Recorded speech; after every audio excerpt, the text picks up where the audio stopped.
welcome into Brewcast for Maize Brew on the SB Nation Podcast Network here with you on Monday night, September 13th. The pod's going to be dropping Tuesday, September 14th. But if you're watching live here on YouTube, really appreciate you. I'm Luke Yardy, Anthony Broom, Stephen Ossentowski joining you here tonight. And we got quite a bit to discuss coming off the big victory on Saturday night as we head into another non-conference matchup. Not quite going to be the same hype surrounding this one here, but yeah, we're going to have a fun week here on the show, on the site. I know Stephen and Vaughn are going to have a good recruiting show coming up here for you this week. Clay Helton losing his job, I'm sure that's not going to have any sort of effect on a particular five-star committed to USC. That was at the Big House Saturday, so make sure to tune in all week long here. Guys, how are we doing here tonight? Doing all right. Yeah. Things are good. We kind of, Steven's back. It's good to have you back with us.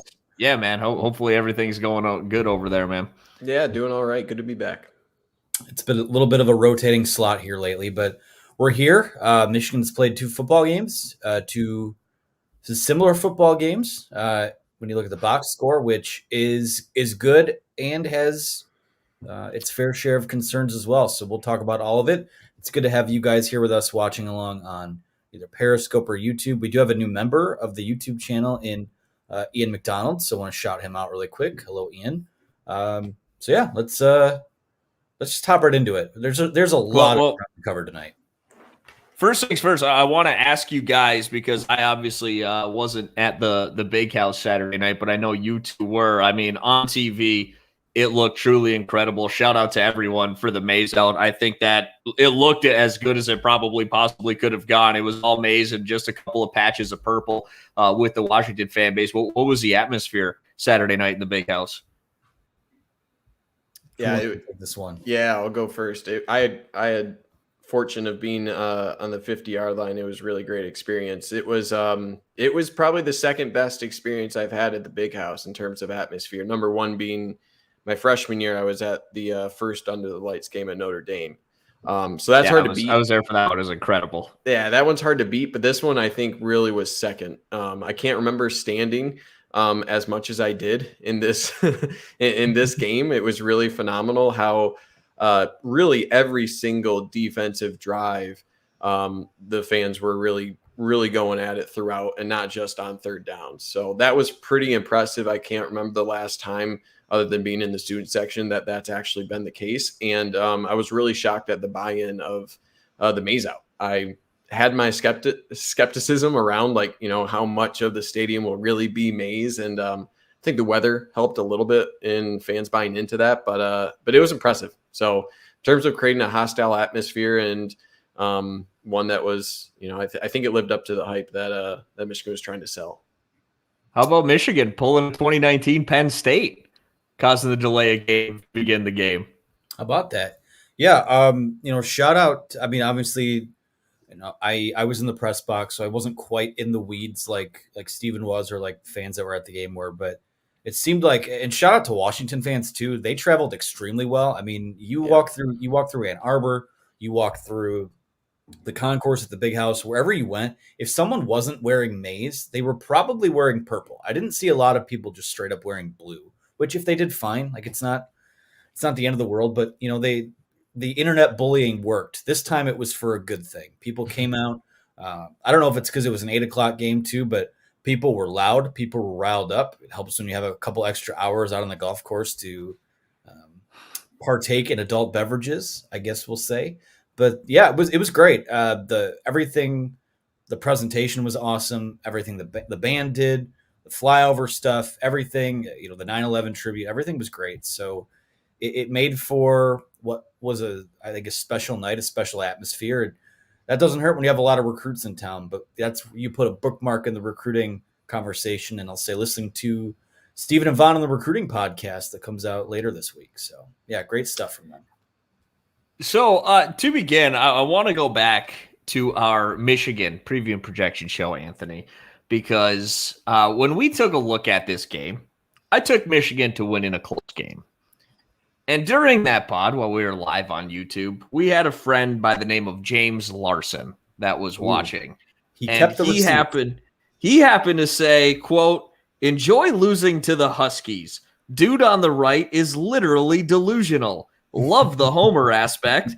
Like I said before, newsflash, Washington is better than Wisconsin. Much better. 31-17 Huskies. So, James, if you're in here tonight, find a new sport, buddy. You got some work to do, man. I do hope he's right, though.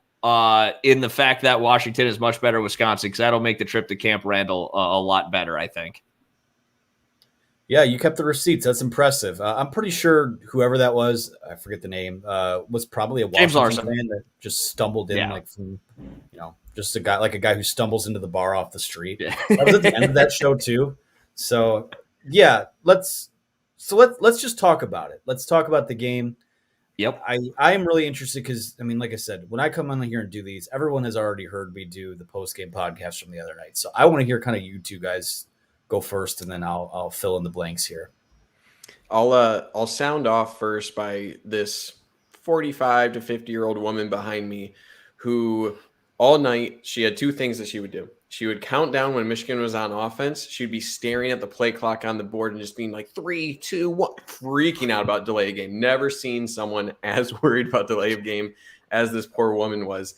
And number two, pass the ball, right? We'll talk about this a lot, but it was even after the fake punt where Blake Corum scampered for a 60-plus yard touchdown, whatever that was, 40-plus yard touchdown. And she afterwards even let out like an exhale of like, why aren't we and it was a touchdown. And so that was kind of my experience, was listening to this person.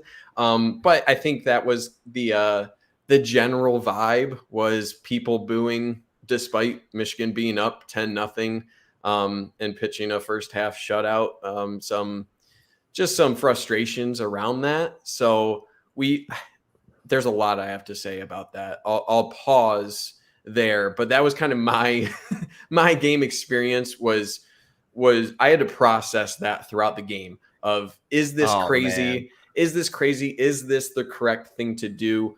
And it took a lot of internal strength to not turn around and just like point at the scoreboard every 5 minutes. But I'll dive deep after Luke, you give your take here. Yeah, it was make no question about it. It was a dominating performance Saturday night. It really was, which was awesome to see. I loved every bit of it. So I can't hate on it whatsoever. But I find some concern in the fact, and this isn't just from this game, the fact that the staff has kind of shown that they don't really have a lot of trust in Cade McNamara. I mean, we saw it in week 1 against Western Michigan with Blake Corum, and we mentioned this when he almost returns the kick to the house. They're set up in great field position. One false start that puts them behind the sticks at 1st and 15. They run 3 straight run plays, don't really get much out of it, and they settle for a field goal. I found that to be a little bit concerning, that they don't really trust Cade, and they did every once in a while to throw it against Western, and I don't really understand it. I'm not in practice. I think he's made some really good throws. The throw to Cornelius Johnson, it looks like an underthrow, but that's a stereo or the prototypical back shoulder throw. That was a huge 3rd down conversion for a 1st down. But I get it. If you can run the ball like that, I mean, my goodness, the breaking of the will on that Washington defense was so evident in that second half. And it's great for a game like that, but it also at the same time, right, it is hard to not think about that 2018 season, because that was their mantra, the whole body blow thing, and it worked. And we had fun during the revenge tour. And then it didn't work in the most important game of the season, and they couldn't play from behind. I think at some point, Cade McNamara is going to have to throw the football for them to win a game. Is he going to be ready to do that? That's my big takeaway. Their whole thing is, what are you doing today to beat Ohio State? And my thing Saturday is, what did you do to make Cade McNamara a little more prepared to do that? Yeah, my thing is that I don't think it's that they don't trust Cade McNamara, because they've been pretty outspoken about the fact that since spring football, he's been their guy. He hasn't relinquished the job. And knowing what we do so far about J.J. McCarthy, like, obviously there's promise, there's raw potential there. Like, he's going to be ready eventually. I think to me what it points to the lack of a passing game. And first of all, it's one of those weird things where Michigan's 2-0. A couple weeks ago, we didn't know if that would be the case. A lot of people had this game circled as one that they might not win. Washington was a top 25 team. Michigan was really bad last year. The script, it looks like it's kind of flipped there. At best, this is probably a mediocre Washington team. At worst, it's probably a bad Washington team. 2 weeks into the year, I don't know, but they're 0-2, and they are what their record says they are. The bigger concern to me is that, one, we don't know any more about this team than we did a couple weeks ago. Like we know that it looks like they can run the football, and the offensive line, it's probably the quickest start we've seen from a Harbaugh offensive line so far. They came out, their best five is super apparent. They're mashing, they're physical, they're mean up front. They can run the football. They have two backs that look like, I know Blake Corum's only a sophomore, but both of those guys are probably going to play in the NFL. Like that's what we know so far. But I don't know if they're confident in their wide receivers, and losing Ronnie Bell compounds that even more. And this is where I know it's like, first of all, you take what the defense gives you. Michigan has said all year they wanted to run the football. They've said that they're going to build their offense around running the football. And guess what? Through 2 weeks, they've run the shit out of the football, and they've done a really good job doing it, and no one stopped it. So I don't blame them for that. I think what is more bothersome in a game like Saturday's is that when you did throw the football, no one was open outside of Cornelius Johnson on that play down the field. That was 33 of their 44 passing yards on the night. That's 2.9 yards per attempt. Cade was 7 for 15. That's bad, no matter which way you chalk it up. And I get that they didn't need to, but I think the biggest problem I had, and I know, like, listen, Washington probably has a day 2 corner and maybe a day 3 corner on their roster, but Jalen Ramsey wasn't cloned and playing on each side there. I think what we're seeing right now without Ronnie Bell is that they're not confident in what they have at wide receiver. Maybe not maybe a lack of confidence isn't the right word, but they're just not there yet, which for guys like Cornelius Johnson. They're also only throwing in obvious passing situations, though, which is not going to help anything on either side for your receivers or your quarterback. Yeah, that's true, too. The play call, like their biggest issues right now are, one, I don't think this wide receiver room is quite developed the way that they were hoping it would, which for a guy like Cornelius Johnson, guys like Mike Sainer still, they've been here for 3 years. Like, it's time to start making plays and step up. Roman Wilson, AJ Henning, second-year guys, still raw, still learning, but you can do something with them. You saw that in week 1 with some of the long runs that they did. The passing situation stuff that they did on Saturday was boring. It was unimaginative. I don't think the play designs were all that good. And to Washington's credit, they had it snuffed out. But, the biggest questions I have about this team are the play calling and the development of the wide receivers. And those are both of Josh Gaddis's primary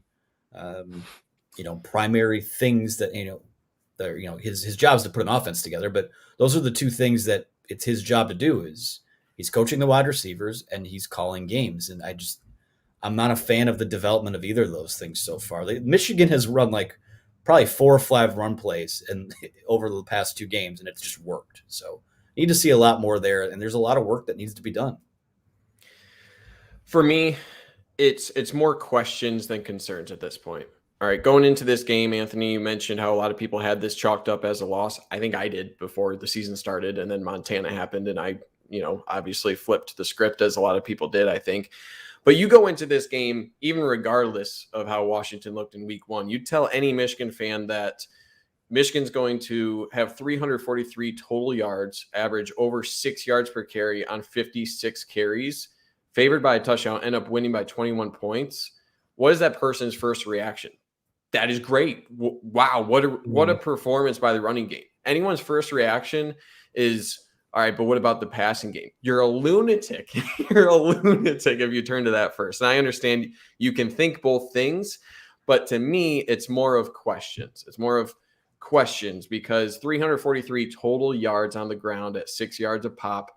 To me, you're a crazy person not to do that until the defense forces you to do something else. I can understand that there are questions about yeah, but what will the passing game look like? Those are some things that there should be questions about. And because a lot of the pass attempts that Michigan did try were kind of wide receiver screens that simply didn't work.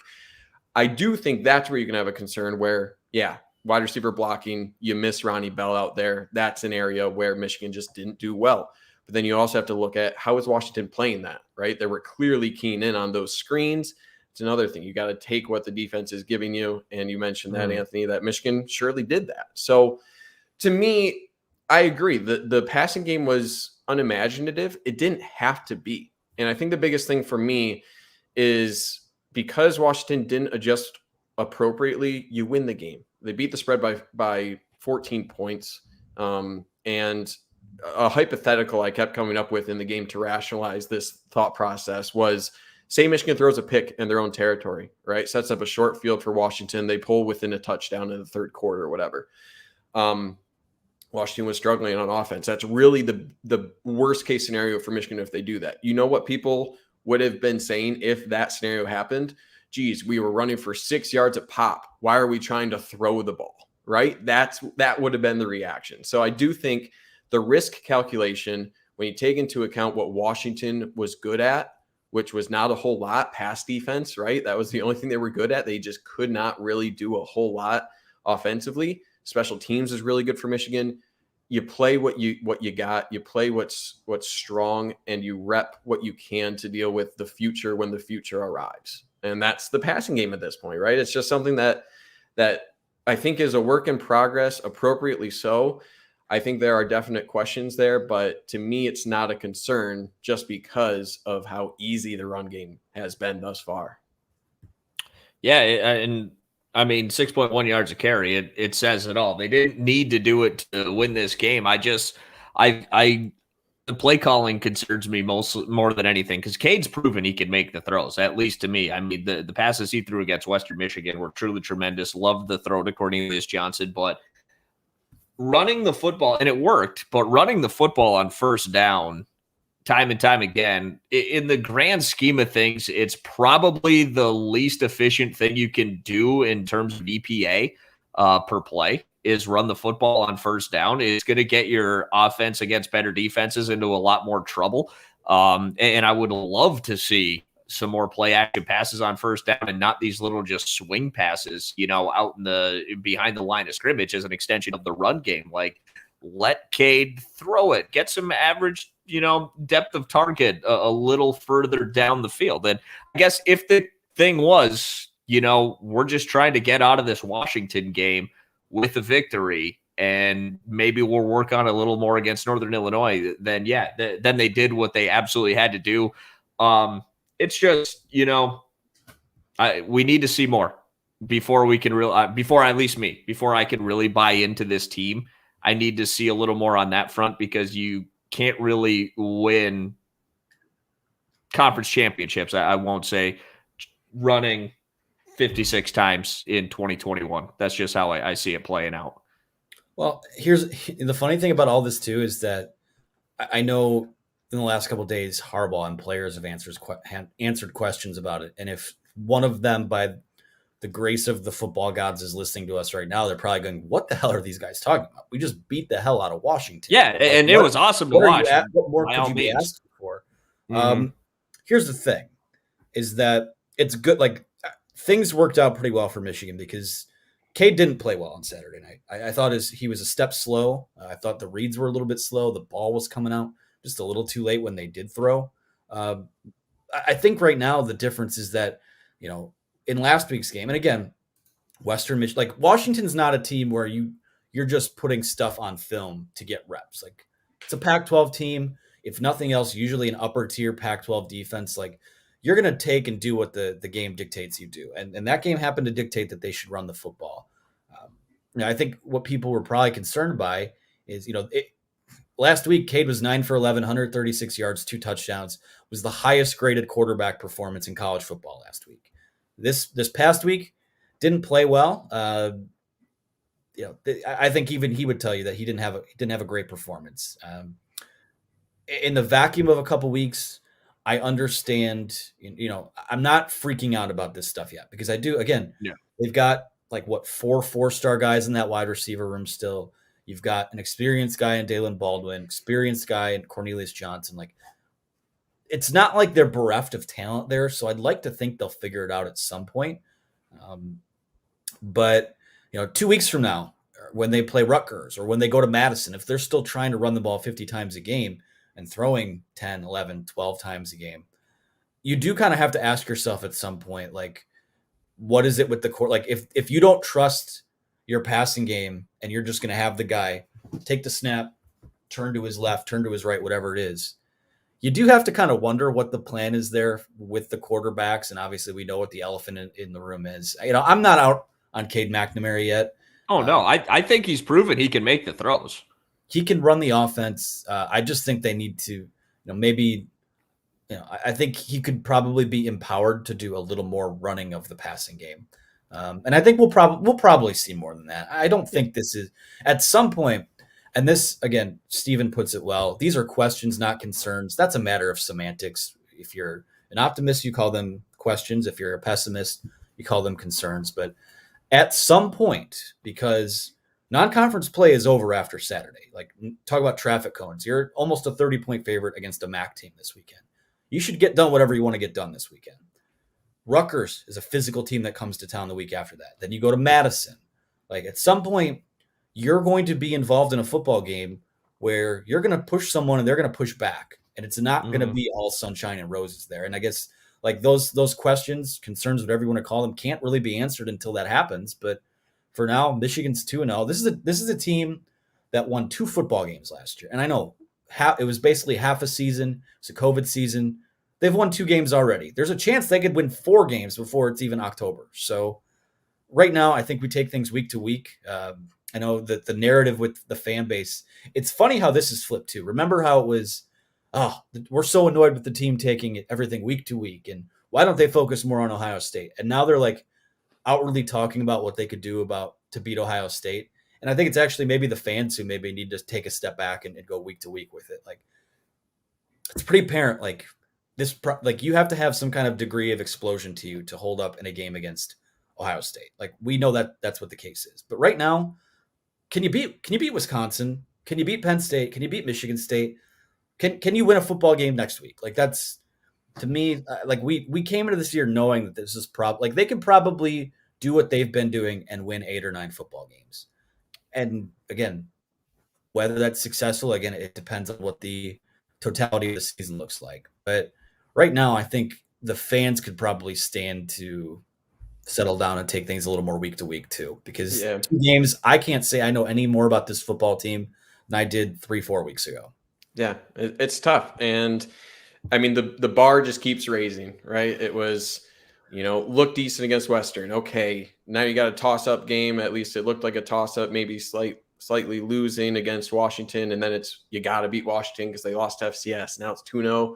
You got to develop the passing game. I get it. It's part of being a fan. You're going to focus in on, what's going to take this team to the next level, what's going to make me more comfortable as a fan. It's natural. And you're right. I am a semantics guy, questions versus concerns. So I do hone in on that. That's just my thing. Wasn't a shot, by the way. No, I get it. No, I do get it. Go ahead, Steven. Yeah. Real quick, we just have a new member, GDRCO. Welcome to the channel. Appreciate you signing up as a member.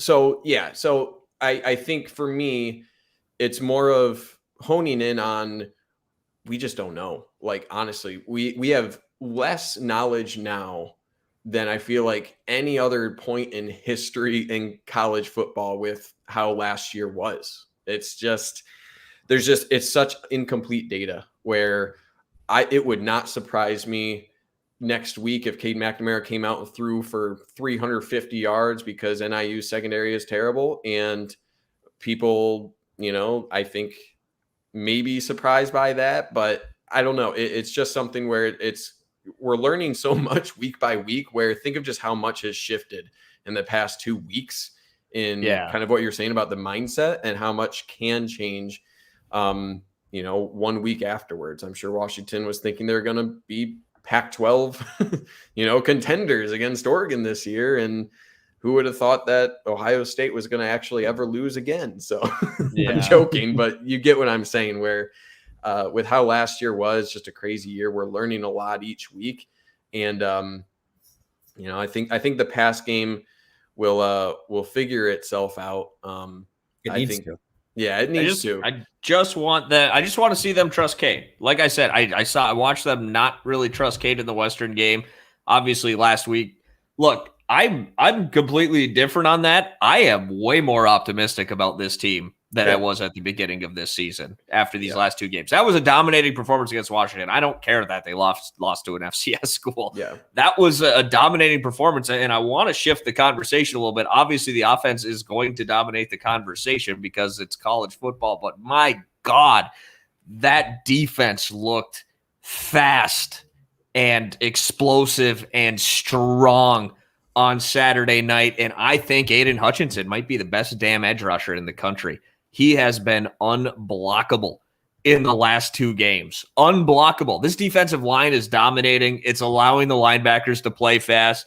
And even on some of these plays that the secondary has given up, coverage has, for the most part, been right there. You had a freshman get beat out of, a press slot position for a touchdown, and that was about it. Other than that, you go back and watch some of these big completions. The one against Western on third down, down the sideline. I can't remember if it was Jamon maybe on the side. He was right there, just barely missed it by getting a finger on it. Last night they had a couple Saturday they had a couple like that along the sideline where the defender's right there. Just the receiver made an incredible play.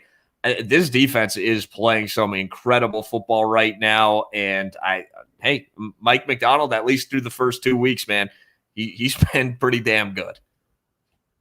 He's got them running around playing with their hair on fire. They swarm to the football. They play fast. They play physical.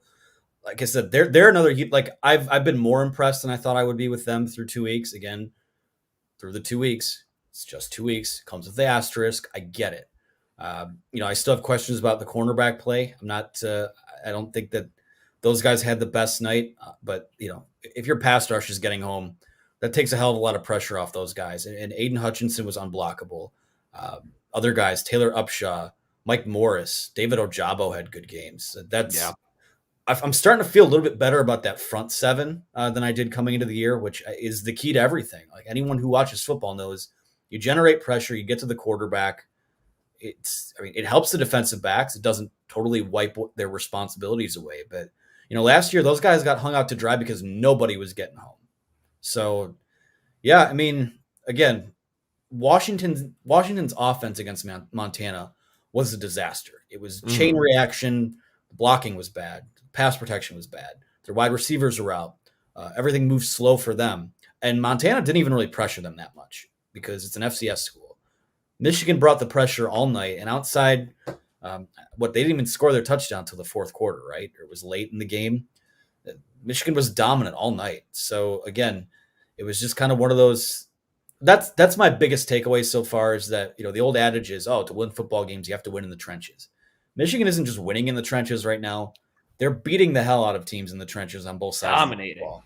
And Maize Smith is playing out of his mind right now.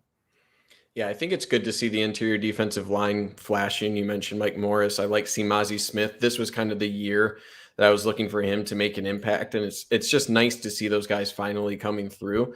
The thing that really I was missing last year, it seemed like really outside of Kwity Paye, I know there were some injuries around, but I feel like I can't remember really a memorable play from Daxton Hill.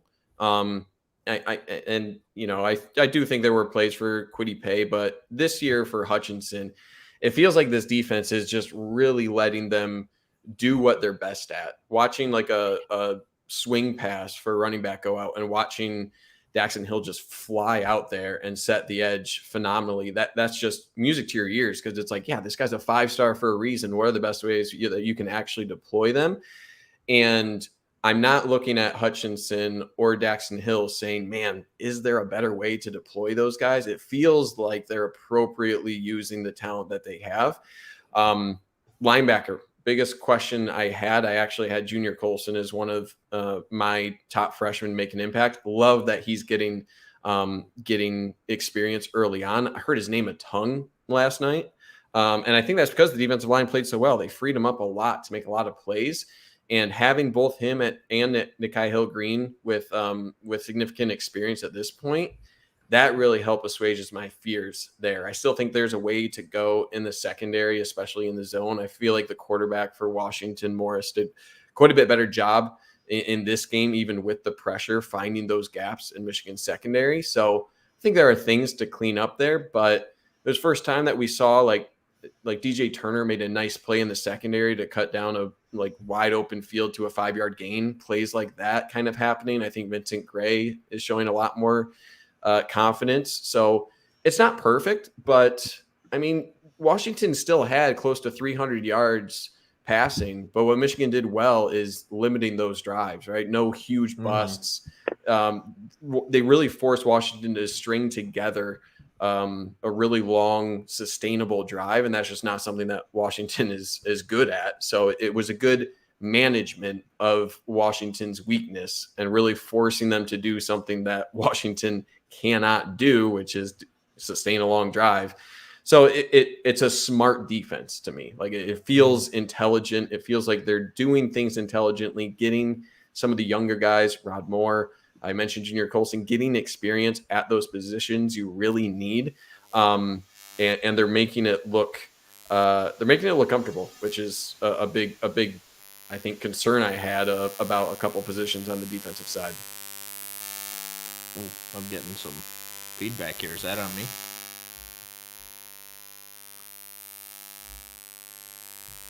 I lost Anthony. Are we good? Oh, there he is.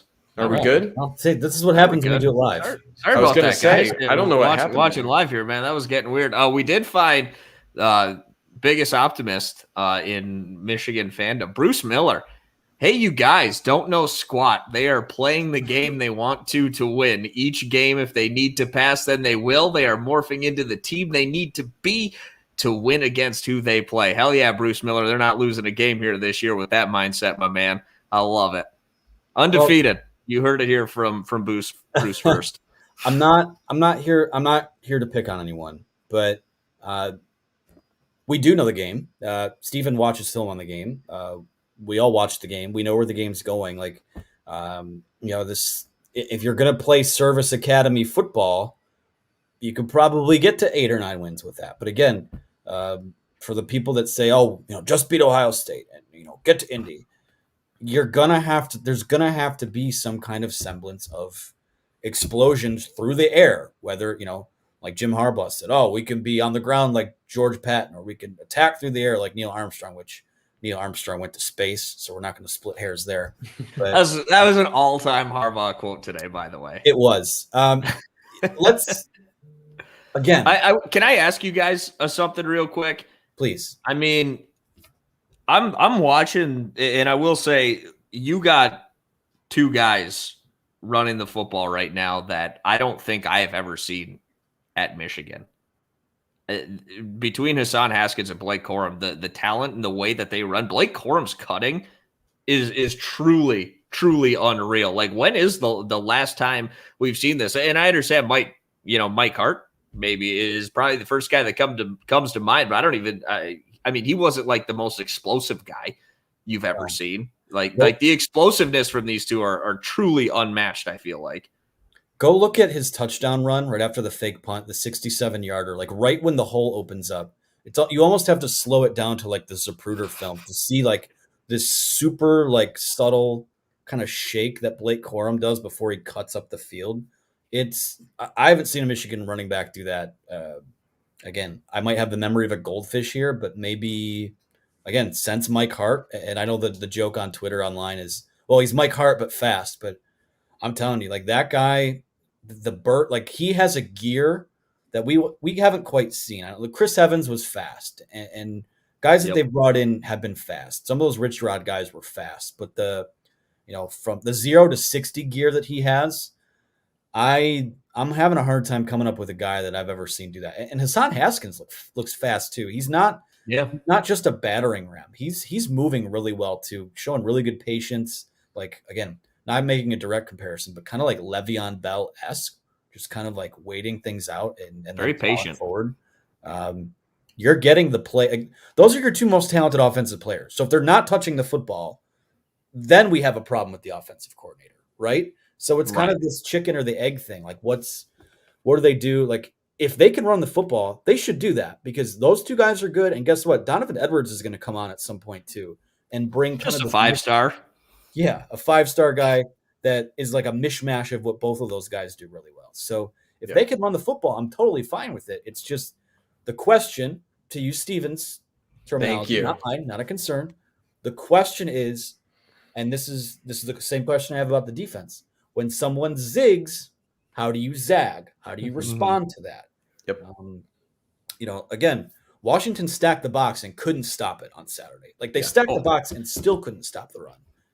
I don't know if Michigan's going to have that type of luck all year. Like I said, Rutgers is going to come in a few weeks and play physical. Again, I know it's Rutgers, but they're a much better football team than they have been. They're going to punch you in the mouth. They're not going to be afraid of you. Same deal with Wisconsin.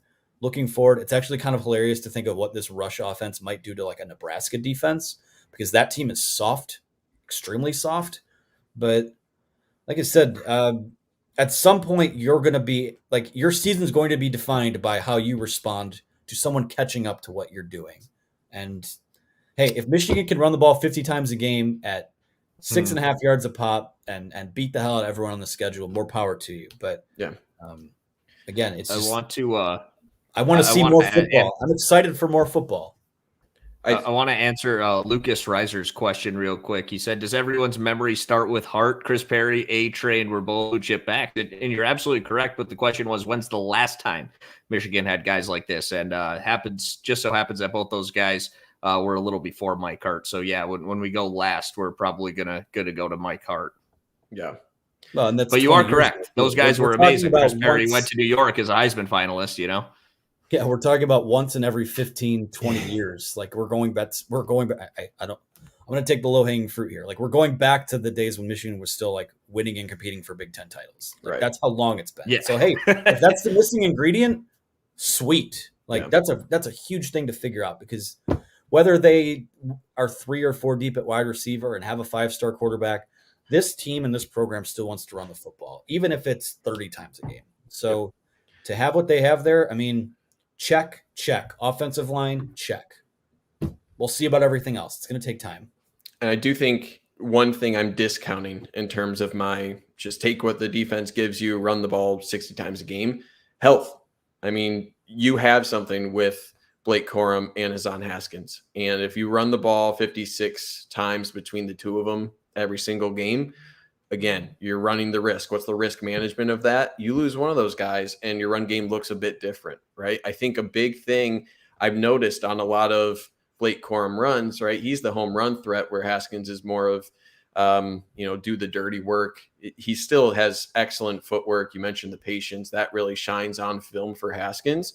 What both of them do is they force the defense to play so differently when they break through that second level. Safeties don't know what the hell they're doing once a running back comes through because it's a very, very different situation when you have Blake Corum getting to the safety level and Hazan Haskins.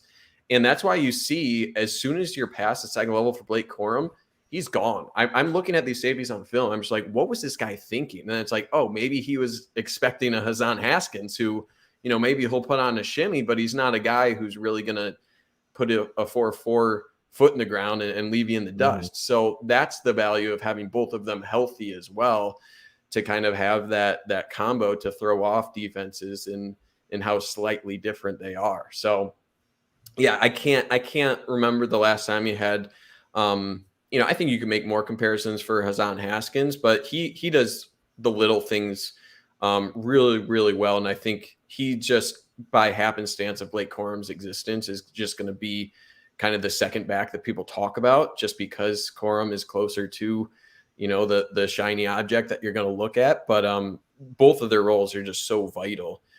There was the one thing I wanted to point out in my freshman feature episode on Blake Corum.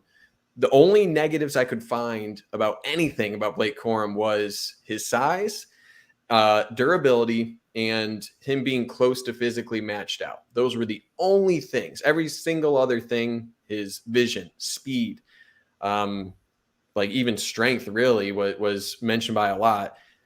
And then over the offseason, he just posts him just squatting like 1,000,000 pounds, just crazy pictures of him just like always in the weight room, just living there, looking apparently. like the Thing from the Fantastic Four. Oh, unbelievable. And then literally looks like Doug Martin, man. Yeah. And then he runs 21 carries against, a Power 5 team like Washington with some monsters interior. And it's like, yeah, he was playing for one of the best programs in high school out of Maryland there. And I feel very I don't know what the best word is, validated for me criticizing those reports that he wouldn't have the durability or the the size to be at that level. I thought it was crazy. I cite that video of yours all the time, and I'm like, Steven will say, and I don't know if this was an original take for you or if you got it from something you read, but he was probably a 5-star talent if he was 5'10" instead of 5'7", 5'8", right? 100%. He had a top 30 overall production level quality season, I think multiple seasons in high school. If he was 5'10" instead of 5'8", you're looking at that ranking. And yeah, we talked about Mike Hart a little bit. How much credit are we giving to Mike Hart here with the development of these guys from last year to this year? A lot. Yeah, probably. Their vision is improved. I think they physically are in good shape. I think it helped. Like, they're not, choose my words carefully here, Jay Harbaugh's still on the staff. In a previous setup, I think we're going, well, we got to get Donovan some carries too. Tavier Dunlap had a good camp. We got to get him in there for a few reps here and there. Get a couple fullback carries. Like, they know who their two best guys are. They've said it also. This has been the most, I don't know if it's refreshing is the right word or eye-opening, but since this staff reboot, since the submarine in the winter and you come out and spring football and all that, they've been pretty transparent about everything they've said. And they've said from the start, our 1A and 1B is Blake Corum, Hassan Haskins. And yeah, Donovan Edwards might get 5, 6, 7 touches a game, but those two guys are going to bear the brunt of it. And the box score not only points to that, it's screaming at that right now. So again, you hope that they can stay healthy. Like, part of the, like, there is again, question, not a concern moving forward, guys getting 20, 25 carries a game between the two of them. Like, I don't think that's going to happen because I think naturally they're going to have to balance things out a little bit. Yep. But if one of those guys go down, there's a chain reaction of everything there, especially if it, again, Santa Maria, if it's Blake Corum, then you lose a kickoff return or two. So there's a chain reaction there. Pray for good health. You hope that those guys can stay durable. I think they're in good shape. I think whatever they did in their strength and conditioning program this offseason worked because the offensive linemen are a lot more are playing a lot better and look the part. Man, I forget who it was. We talked to, if you want to know how Michigan feels about its team right now, after Jim Harbaugh spoke on Monday, I think we talked to 4 players and 3 of them were offensive linemen or 2. And rightfully so, man. Yeah. And one of them, and I forget who it was. It was either Stuber or Trevor Keegan talked about how they did some kind of workout in the lower back. And Steven's a runner and probably a little more of the fitness guy. I don't know if you could speak to this, but some kind of muscle in their back that just helps them like fire out quicker. And they all worked on that. And if that's the key to all of it, holy hell, it's worked so far. It's a science breakthrough, man. I might go pump out a few of those reps myself after this, but get these podcasts out a little bit faster. But yeah, it's physically they all look the part. I think on both sides of the ball. It's not just the offensive line. I think the defensive line has looked really well. Again, they look more athletic, fast, strong. Like we see, we talked about it for years, right? Like what the SEC kind of looks like, and that's kind of how I feel, that this team is kind of looking right now, just from a physical standpoint. I won't quite go there yet, but I told they look faster and bigger in a lot of key areas on both sides of the ball. I also want to go back when we were talking about the defense and Steven kind of brought up the scheme and letting guys do what they're good at, man. And watching what Aiden Hutchinson is this year compared to what he was maybe a year or in 2019 has me just thinking of what Rashawn Gary would have been like with a Mike McDonald scheme. Yeah, I mean the less allowing you Rashad to be a standing rusher. Oh Well, my even goodness. Kwity Paye, like there was a story that came out from the Indy Star, like during training camp, where Kwity Paye gets drafted by the Colts, and they literally go back to ground zero with how his technique is, and doing more of the speed to power, going more from power to speed, and at Michigan he was more of kind of like an anchor, and the same deal with Rashawn Gary. So like I think the days of I can't say square peg round hole, but I think and the scheme has looked this way. They've said it was going to look this way. They just want their best players. They want to put the guys they have in the best position to succeed and max out what those talents are. So, yeah. job well done so far. You're going to see some better offenses coming up. Probably not in the next couple of weeks, but we'll see if you can. There's a lot of football still to go, and I think the bye week falls at probably a perfect time. It's the weekend of October 16th, so it's kind of like first half story, second half story. A lot of development still to go, but physically they look the part. Mentally, it seems like they've looked the part. I think the next kind of test here for me is how they take a punch and how they counter. Yeah. Yeah, and that you see a lot about a team what's the morale when they're down by a touchdown, right? And thankfully, Michigan's been able to fire out pretty well in these games. It's not going to happen all the time. I was happy to see. I don't think it came across on TV, Luke, but after Blake Corum's touchdown, he was on the bench, like pumping up the crowd and stuff. And I saw a lot of instances of that. I mean, you can see that as like a one-off thing, whatever. But again, it's a good sign. And I remember last year when we were watching, I don't even remember who it was. Maybe it was Rutgers, but some team was like holding up chairs on the sideline, getting hype or something. I forget what it was, but isn't that Indiana? It was Indiana. You're right. That is who it was. And it was like, and I remember the feeling. I don't know if it was you and I, Anthony, were talking after that game or something, but it was just like, we wish we were Indiana, like just from a mindset standpoint and from an energy standpoint. It's at least seemingly, again, early on, but it's seemingly on the right track in a lot of these little things as well. And just touch on the defense again, kind of just going back to putting people in the right position. The thing I like the most is they understand that they had something with RJ Moten, getting him involved. Obviously, they feel like they have something with Rod Moore. They're using a lot of their safeties, I think, to kind of cover some of the lack of depth they have at cornerback. And that's a great thing. And it's a similar thing with kind of rotating to Kai Hill-Green, Junior Colson. They understand their depth there is pretty thin. So getting multiple guys experience when you can. These are just little things that I think most people would be pretty okay if Nikai Hill-Green played the entire game. He seemingly did well in week one.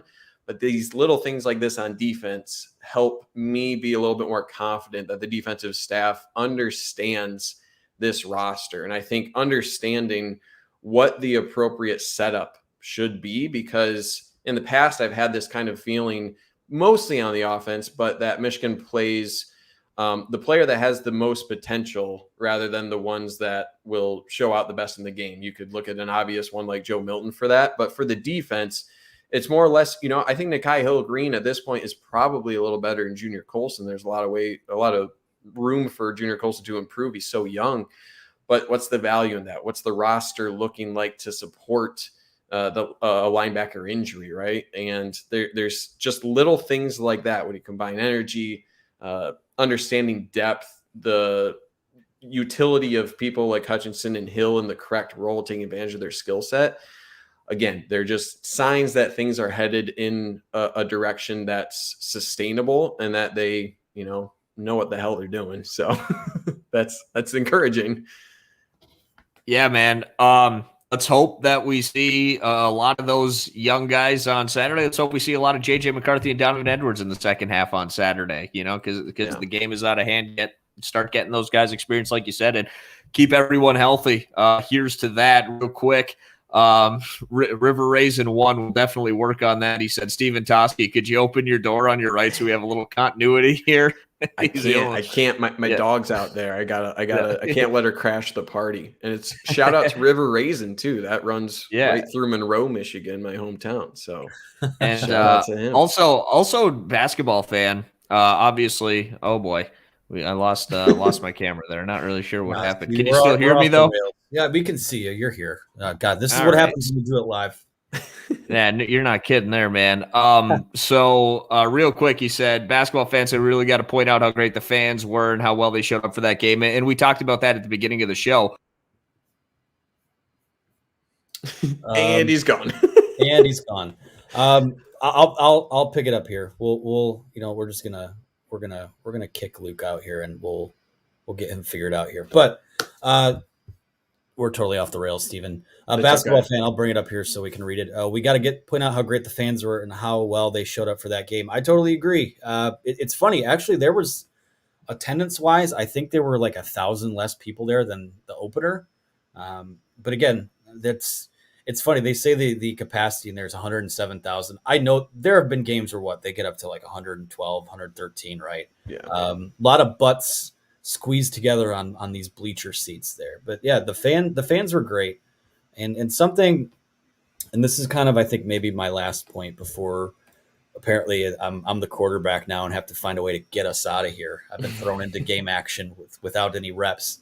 A storyline that I'm kind of looking at moving forward is Michigan is kind of in this weird spot where you need to they're planting the seeds for a lot of bigger things. It feels like from an administrative standpoint, on the field, on both sides of the ball.